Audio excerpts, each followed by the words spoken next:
Nanindeua amanheceu debaixo d'água.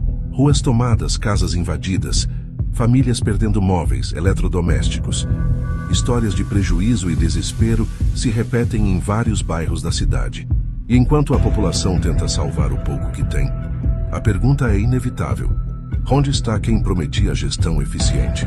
O nome no centro das críticas é o do ex-prefeito e pré-candidato ao governo do Pará, Daniel Santos. A mesma cidade que já foi apresentada como exemplo, hoje expõe outra realidade. Infraestrutura incapaz de suportar as chuvas e moradores abandonados à própria sorte.